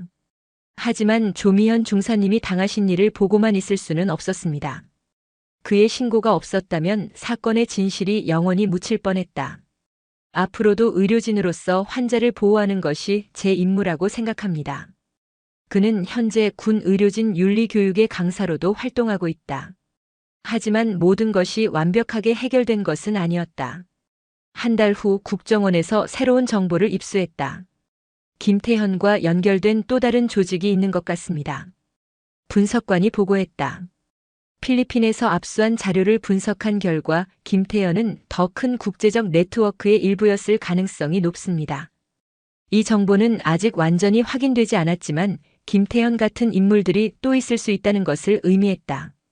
조미현 중사는 이런 소식을 들어도 더 이상 두렵지 않았다. 이제는 혼자가 아니에요. 그녀가 이준호와 함께 작전 회의에 참석하며 말했다. 우리에게는 동료들이 있고 시스템도 바뀌었어요. 그리고 무엇보다 진실을 말할 용기가 생겼어요. 그녀의 눈빛에는 더 이상 두려움이 아닌 확신이 서려 있었다. 1년 전 그 끔찍한 밤을 견뎌낸 그녀는 이제 다른 사람들을 보호할 수 있는 강한 사람이 되어 있었다. 국방부에서는 조미현 중사의 사례를 바탕으로 전군에 새로운 신고 시스템을 도입했다. 익명 신고가 가능하고 신고자 보호 제도도 강화됐다. 더 이상 가해자들이 계급을 이용해서 피해자를 압박할 수 없도록 만들었습니다. 국방부 관계자가 설명했다. 그리고 모든 신고는 외부 기관에서도 동시에 검토하도록 했습니다. 이런 변화들이 조미현 중사 한 사람의 용기에서 시작되었다는 것이 놀라웠다. 반년이 지난 후 조미현 중사는 승진하여 상사가 됐다. 진급식에서 그녀는 짧은 소감을 밝혔다. 제가 여기까지 올 수 있었던 것은 저 혼자만의 힘이 아니었습니다. 그녀가 참석한 동료들을 바라보며 말했다.